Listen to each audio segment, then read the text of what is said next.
Estratégia é tudo! No vídeo passado nós falamos de um confronto que vai acontecer nessa sexta-feira, dia 21, Levi contra Tai Ruotolo, que inclusive grandes nomes, grandes lendas do jiu-jitsu deram suas previsões para essa luta. Se você não assistiu, vou deixar no final como sugestão. E como nós falamos do Levi, eu lembrei de um post que o Melk fez há um tempo atrás que me chamou muita atenção. Porque na luta entre o Mika e o Levi, o Mika tomou uma raspagem e uma quase passagem que eu tomei um susto. Fiquei sem entender como o Mika tava tomando aquilo. Aí depois, com esse post do Melk, eu vi que tudo não passava de uma estratégia. E eu até salvei aqui para contar isso para vocês. Mas antes de eu falar o que ele falou, se você ainda não é inscrito no canal, se inscreve aí, vai! Porque está na pauta do canal trazer mais conteúdos assim, explicando algumas estratégias dos atletas. E como eu sei que você gosta muito de jiu-jitsu, gosta de falar de jiu-jitsu,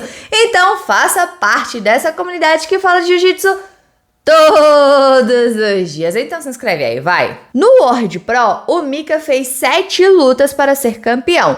3 nas classificatórias do Brasil e 4 no evento principal, ou seja, muita luta. E dessas 7 lutas, somente uma que o Mika não venceu por finalização, que ele venceu por pontos, que foi na luta contra o Léo Lara nas classificatórias. Que também foi utilizada uma estratégia diferente da habitual para vencê-la. O Melk até fez um post explicando que eles estudaram o adversário e perceberam que o Mika teria que trabalhar com velocidade e no início da luta, porque era o momento que o seu adversário ainda estava desenvolvendo. Eles tinham que evitar a passagem cruzando o joelho, que é uma das especialidades do Mika e que ele mais gosta de utilizar. Mas o seu oponente possuía uma excelente meia guarda. Então eles usaram da estratégia de acelerar com entradas de queda e passar por fora. E o resultado é que conseguiram 8 pontos em 45 segundos de luta. Depois disso, o Mika fez um ponto durante a luta toda e terminou ela com 9-0. Todas as outras lutas, o Mika venceu por finalização,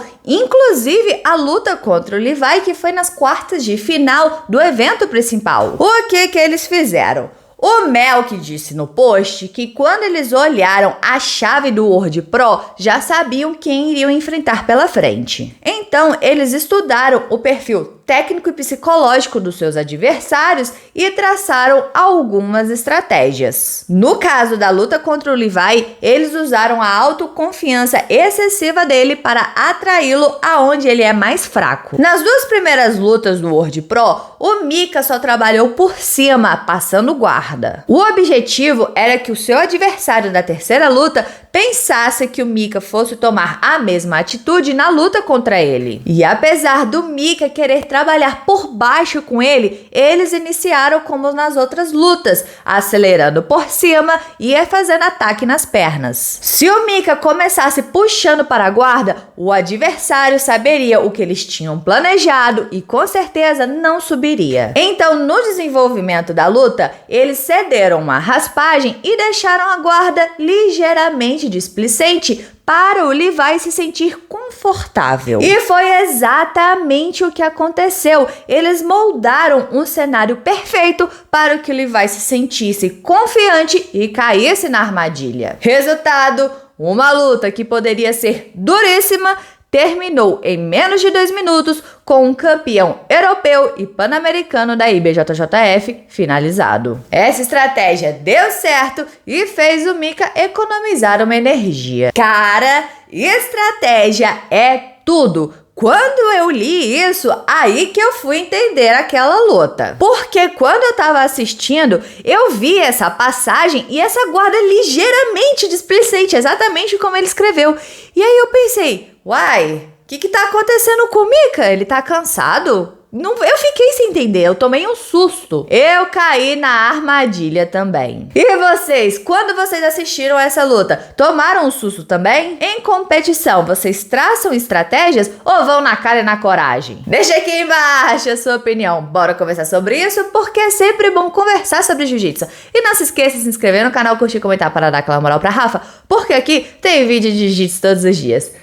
Todos os dias. Então valeu, galera, ficamos por aqui. Tchau, obrigado, tudo de bom.